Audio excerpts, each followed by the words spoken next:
오늘부터 남은 한 해 동안 저는 우리 성도님들과 함께 전도서의 말씀을 좀 깊이 묵상하며 설교 가운데 나누려고 합니다. 제가 특별히 전도서의 말씀을 우리 성도님들과 함께 오랜 시간 깊이 있게 다루고 싶은 이유는 전도서의 말씀들이 우리의 일상의 삶에 관해 물어오는 질문들에 저를 포함해 우리가 좀 더 민감하게 반응했으면 하는 바람이 있기 때문에 그렇습니다. 전도서는 이 세상의 삶 가운데 우리가 아무렇지 않게 당연한 듯 선택하며 결정하는 다양한 삶의 모습들에 관해 상당한 의문을 던지는 책입니다. 그래서 우리로 생각하게 만들고요.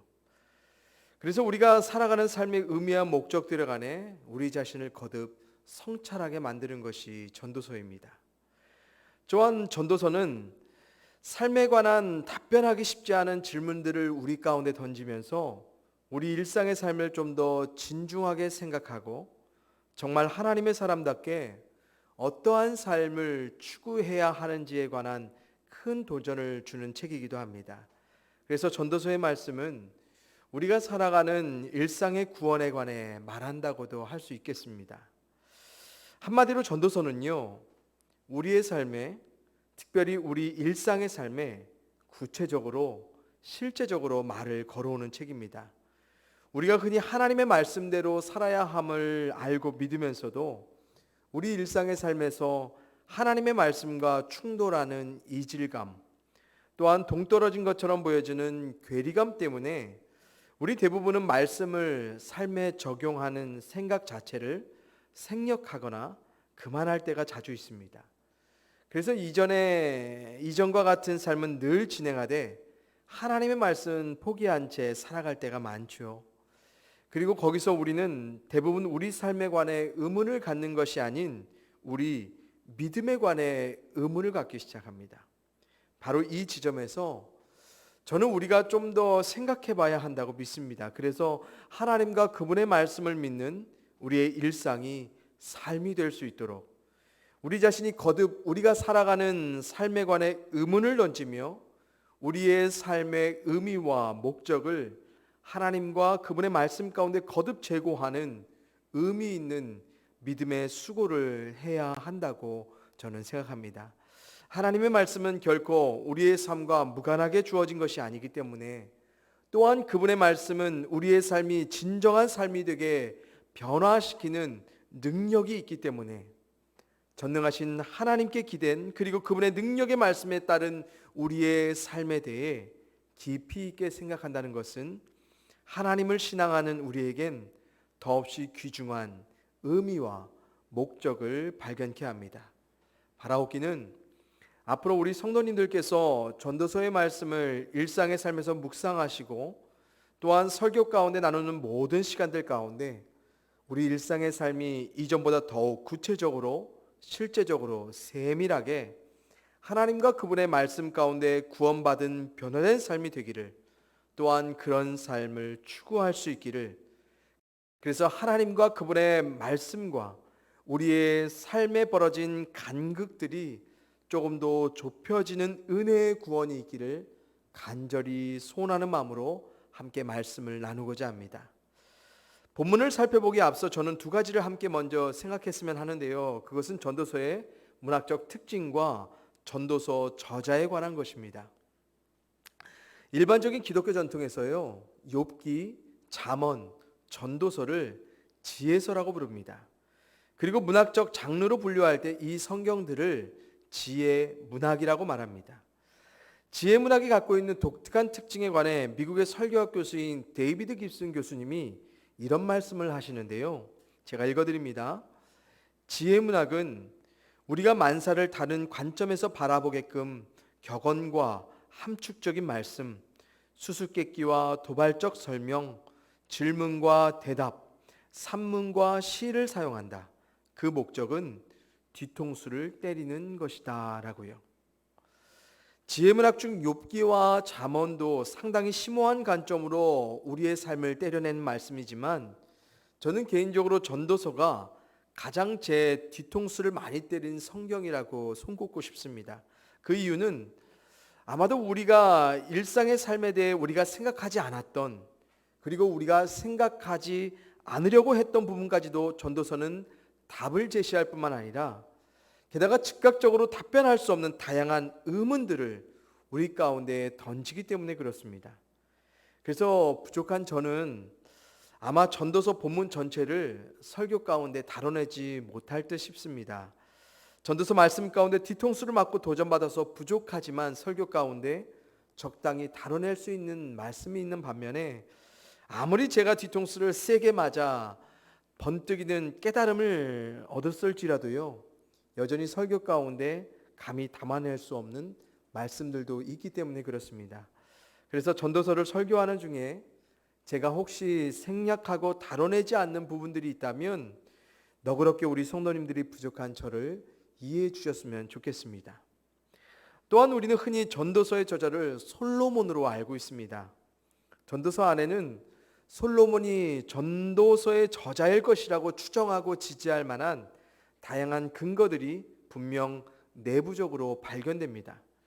우리가 읽은 본문 1절의 말씀만 봐도요, 다윗의 아들 예루살렘 왕 전도자의 말씀이라 증거하고 있고, 전도서 안에서 지혜를 가진 저자에 관해 상당히 많은 이야기가 나오는데, 여러분, 우리가 대부분 지혜의 왕 하면 떠오르는 인물이 누구예요? 바로 솔로몬입니다. 그런데 오늘날 많은 성경 신학자들은 다양한 성경적, 신학적, 역사적, 문학적인 근거로 인해 전도서의 저자가 솔로몬이라고 단정할 수 없다고 이야기합니다. 저도 이 의견에 동의하는 사람 중에 한 사람이고요.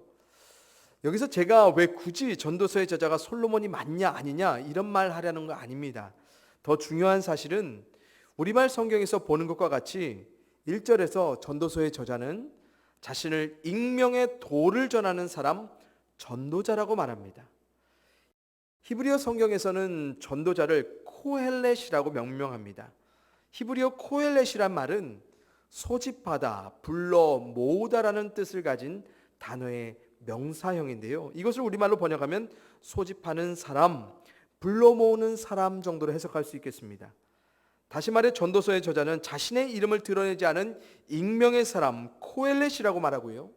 이 코헬렛은 자신이 경험하여 발견한 지혜를 사람들을 불러 모아 전달했던, 오늘날로 따지면 설교자 혹은 연설자 아니면 선생 정도로 보면 좋을 것 같습니다.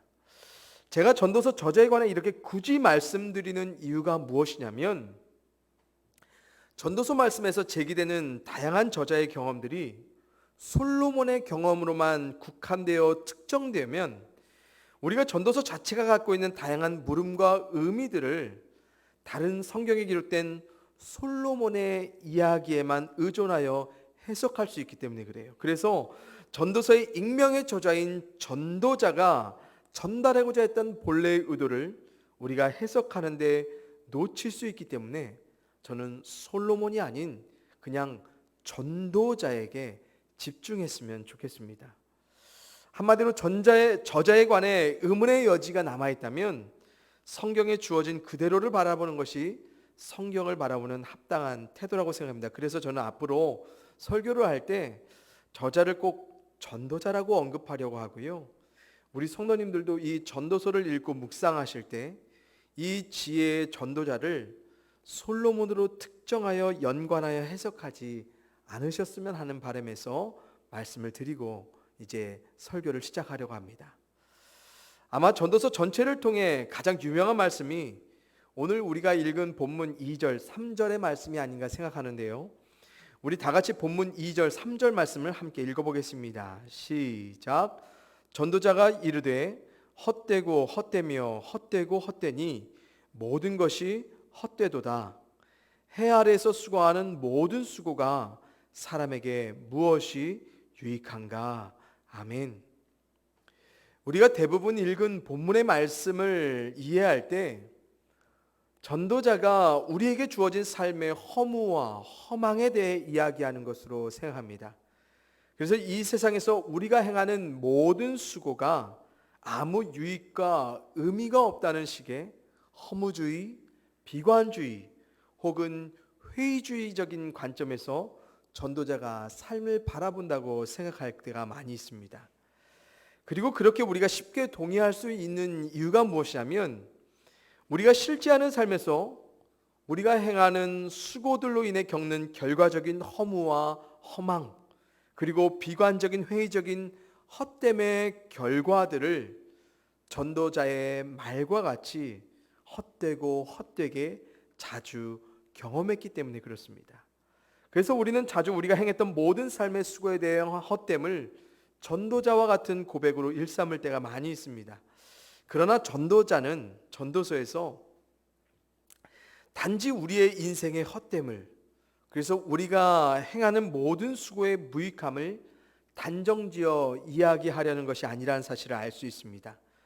이 말씀은 전도자가 단편적인 관점에서 즉흥적인 감정에 기댄 채 우리의 삶을 헛됨으로 결론짓는 것이 아니라 전도자 자신이 사람들의 삶에 관한 오랜 탐구와 관찰, 그리고 깊은 사색과 성찰을 통해 얻어진 지혜로 우리에게 뒤통수를 날리는 도전이기 때문에 그렇습니다.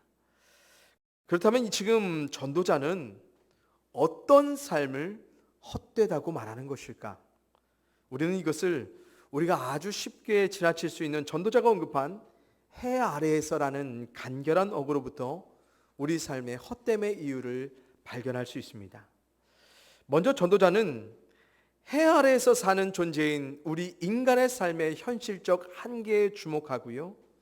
그래서 해 아래에서 사는 우리가 이 아래에서 추구하는 인간 중심적인 기대와 소망으로 살아내려는 삶의 모든 수고에 관해 헛되다는 이야기를 하려는 의도를 비추고 있습니다. 한마디로 해 아래 세상 중심으로, 그리고 세상의 중심이라 말하는 인간 중심으로 살아내는 모든 수고가 헛될 수밖에 없다라고 전도자는 우리에게 도전하는 것입니다. 그렇다면 전도자는 해 아래에 사는 우리들이 어떤 삶을 추구해야만 헛되지 않은 의미 있는 삶을 살아가게 된다고 제시하고 싶은 것일까요?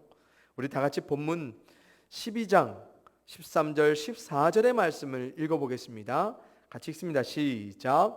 일의 결국을 다 들었으니 하나님을 경외하고 그의 명령들을 지킬지어다. 이것이 모든 사람의 본분이니라. 하나님은 모든 행위와 모든 은밀한 일을 선악간에 심판하시리라. 아멘. 전도자가 1장부터 삶의 헛됨과 이 헛됨에 참여한 우리 모든 수고의 무익함을 지적하는 모든 말을 마치면서 결론적으로 말합니다. 우리의 삶과 삶의 모든 수고가 헛되지 않으려면 해 아래가 아닌 해 위에 계신 하나님께 주목하라고요.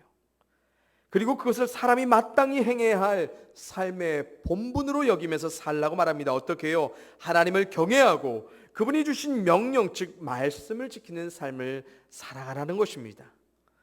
이 전도자는 순간의 경험과 즉흥적인 감정의 기대에 지금 이런 결론을 말하는 거 결코 아닙니다.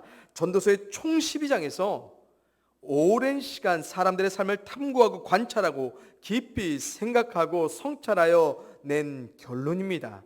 이것을 문자로 단지 12장 안에 기록하였지만 우리가 전도서를 읽어보게 되면요, 전도자가 전하는 삶에 관한 지혜의 깊이와 넓이와 그 무게감이요 상당하다는 것을 알 수 있어요. 이렇게 깊은 지혜의 사람인 전도자가 결론을 낸 삶, 그에게는 단지 해 아래가 아닌 하나님 아래에서 그분을 의식하며 경외하는 삶이, 그래서 그분의 말씀대로 살아가는 삶이 우리에겐 지극히 합당하고 당연한 유익한 삶이라고 말하고 싶었던 것입니다.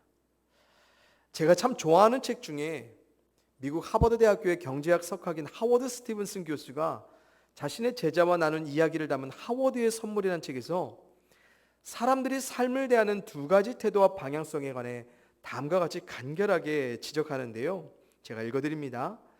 여행자는 스스로 길을 걷지만 방랑자는 길이 대신 걸어준다네. 여러분, 여행자로서의 삶과 방랑자로서의 삶의 가장 큰 차이가 무엇입니까? 그것은 바로 목적과 의미에 있습니다. 여행자는 분명한 목적을 갖고 의미 있는 선택 가운데 길을 걷습니다. 하지만 방랑자는 불분명한, 때론 아무 목적과 의미 없이 정처 없이 주어진 길을 걷죠. 그래서 여행자는 자신이 선택하여 목적한 길을 걷는 수고에 대한 의미 있는 유익을 경험하지만, 방랑자도 같은 길을 걷는 수고를 하지만 돌아봤을 땐 결국 무의미한 헛된 걸음을 경험합니다. 너무 단편적으로 삶의 두 갈래를 분류해 놓은 것처럼 보이지만, 해 아래에서 우리 사람들이 살아가는, 선택하며 살아가는 이 삶의 두 종류는 거의 이 틀을 벗어나지 않는다고 저는 개인적으로 생각합니다. 하지만 하나님의 사람의 삶에는요, 보다 높은 삶의 부름이 있어요. 그것은 바로 여행자로 살되 스스로 목적과 의미를 찾아내어 길을 걷는 여행자가 아닌 하나님을 의식한 그분과 동행하는 여행자가 되라는 부름입니다. 여행자 본인 스스로의 판단대로 찾아낸 목적과 의미대로 길을 걷는 삶이 아닌, 아니면 다른 여행자가 이미 판단하여 걸어왔던 그 길을 선택하여 따라 쫓아 걷는 삶이 아닌, 우리는 하나님을 의식하며 그분을 경외함의 목적을 갖고 그분이 말씀하신 그 가치와 의미를 삶에 담아내어 살아가는 삶을 걸어가야 한다는 것입니다. 왜냐하면 하나님은 우리의 삶을 심판, 즉 판단하시는 분이시기 때문에 그렇습니다. 하나님이 우리 인간의 삶을 판단하신다는 관점은 우리가 살아가는 삶의 그 위에 우리 사람의 모든 것보다 뛰어난 가장 높은 누군가가 있다는 사실을 의식하는 삶입니다. 그래서 이러한 삶의 의식적 태도는요, 곧 삶에 대한 우리 사람의 중심성을 포기하게 만듭니다. 그래서 우리의 삶이 그분의 삶의 판단 아래에서 살고자 하는 지극히 당연한 삶의 태도를 취하게 만들고요.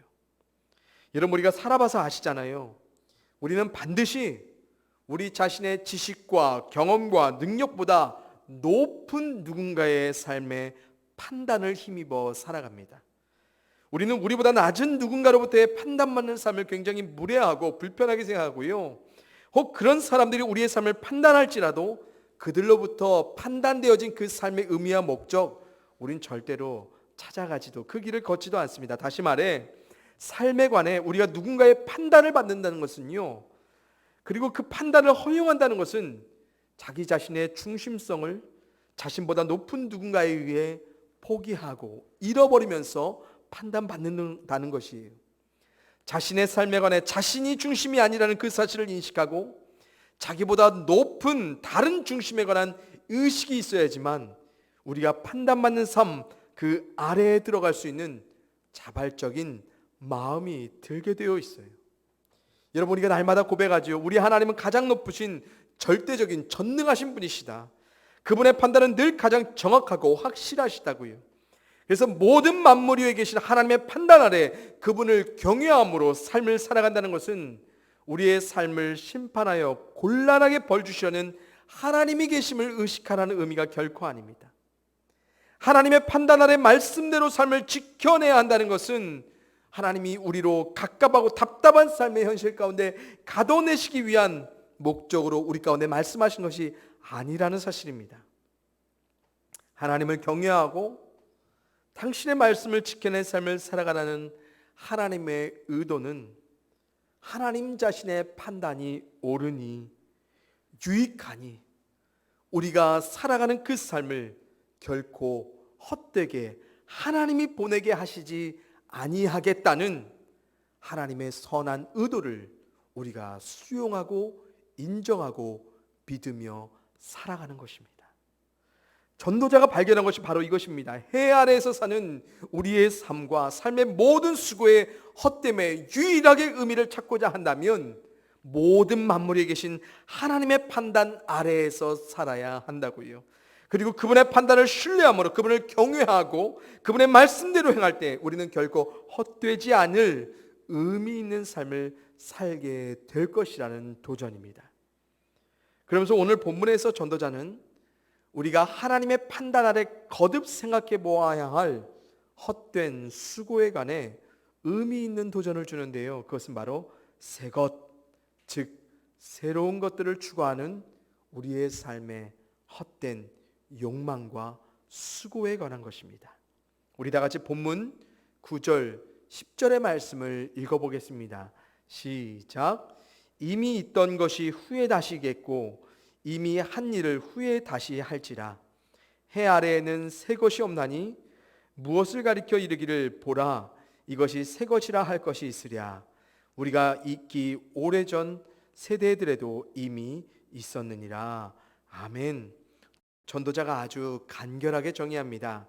해 아래에서 사는 우리가 삶에서 추구하는 것들 중 새 것이 없다라는 것입니다. 전도자는 우리가 새로운 것들로 여겨내는 모든 것들이 과연 이전에 전혀 없었던 정말 그렇게 새로운 무언가일까라는 의문을 제기합니다. 이 말을 처음 들으면 우리는 다소 의아해야 할 것입니다. 왜냐하면 우리의 삶에는 수많은 새 것들이 분명히 존재하기 때문이고, 오늘도 우리는 우리가 생각하는 그 새 것들을 소유하기 위해 더없이 수고하고 있기 때문에 그렇습니다.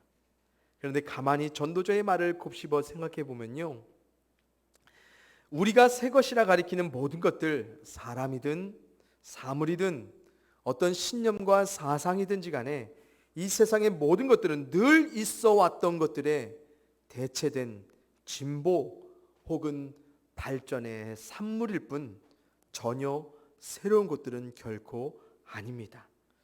그래서 전도자는 해 아래 세상에서 우리가 접하는 모든 것들은 이전에 없었던 전혀 새로운 것들이 아니라고 말하는 것이에요. 그러나 여기서 중요한 사실은 우리는 전혀 새 것이 아닌 발전과 진보로 대체된 그것들을 새 것으로 여긴다는 사실이고, 이 새 것들을 얻고 소유하기 위해 상당한 우리의 수고를 아끼지 않고 이 새 것들에 주목하여 우리의 삶의 부단한 노력들을 우리가 주저하지 않는다는 사실입니다. 한번 우리의 삶을 정직하게 돌아보시죠. 우리의 많은 수고로 우리가 얻고자 하는 새 것들에 대한 갈망, 정말 새롭게 우리 가운데 필요한 것일까?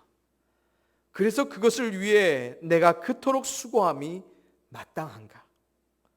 또한 우리가 그렇게 상당한 시간 가운데 노력하며 애쓰는 새 것들을 소유하기 위한 그 열망이 내게 전혀 없던 어떤 것에 대한 필요일까? 아니면 단지 더 좋은 것으로 대체하고 싶은 우리의 헛된 욕망일까? 본문의 전도자가 4절 7절에서 자연의 질서와 이치를 통해 발견한 것 같이 해와 바람이 늘 돌고 도는 것처럼, 또한 세상의 모든 강물이 바다로 흐르지만 결국 바다를 채워내지 못하는 것처럼, 우리가 혹 늘 돌고 도는 것들을 새 것으로 대체하기 위해 아무리 채워도 채워질 수 없는 만족을 새 것들로 채워내기 위해 그렇게 피곤하게 수고해야만 하는 것은 아닌가?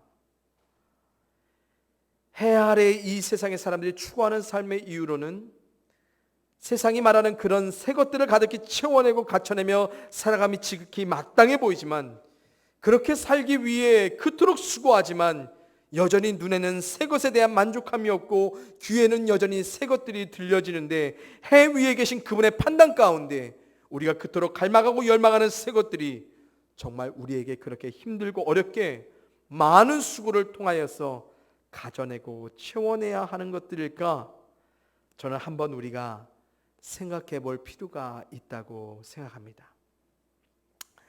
우리 성도님들 오해하시면 안 됩니다. 지금 제가 우리 성도님들에게 새로운 것들을 사지 말라고 말씀드리는 거 아닙니다.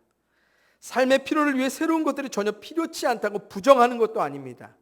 그래서 새로운 무언가를 위해 굳이 수고할 필요가 없다고 그냥 되는 대로 있는 대로 이전과 똑같이 전혀 변화 없는 그런 구식의 낡은 삶을 살아가라고 말씀드린 거 결코 아닙니다. 제가 말씀드리고 싶은 것은요, 새 것을 얻고 소유하기 위한 우리의 모든 수고가 우리의 이기적 욕망과 세상에서 새 것들을 소유한 삶을 위한 지나친 과분한 욕심 가운데 우리가 수고하며 우리가 해 아래에서 사는 그 사람들과 똑같이 그런 마음으로 살아가는 것은 아닐까 우리가 생각해 보자는 거예요.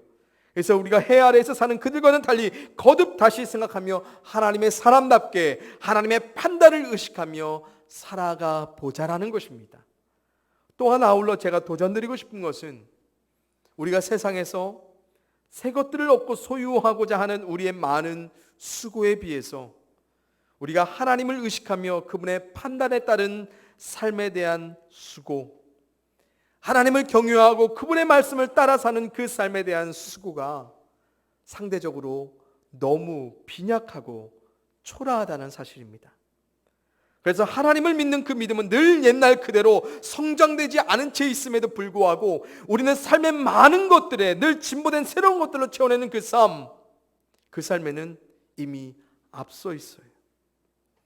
하나님을 경외함으로 신뢰하며 말씀대로 살아가는 삶에서는 늘 퇴보하여 뒤로 물러나 있지만 세상의 새로운 것들에 대해서는 늘 앞선 수고를 마다하지 않고 가져가는 우리들, 저는 우리 성도님들이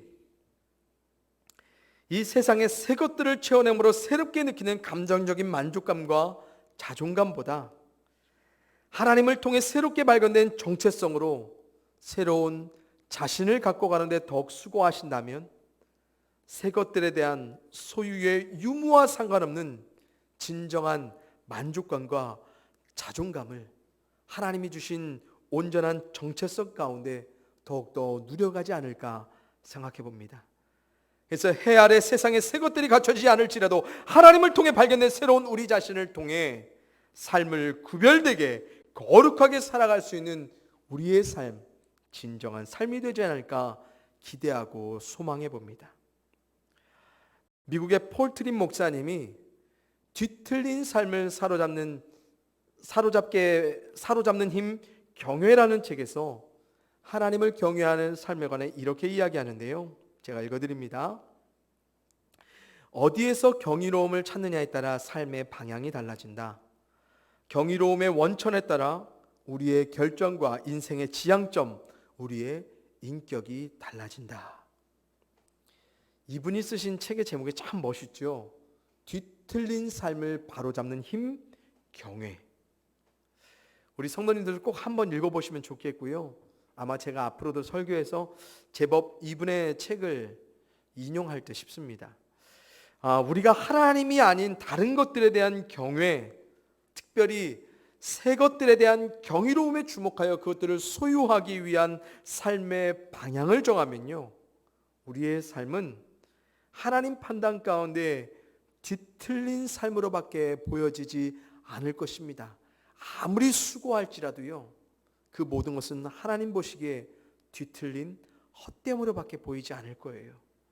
하지만 우리가 경이로움의 원천과 근본으로 하나님을 주목하여 살아간다면 우리의 삶의 모든 결정과 지향점, 그리고 우리의 인격까지도 정말 하나님을 통해 온전히 질서 있게 제대로 자리 잡은 올바른 신앙의 삶을, 정말로 이 세상의 사람들과는 다른 삶을 달라지게 살아가게 될 것입니다.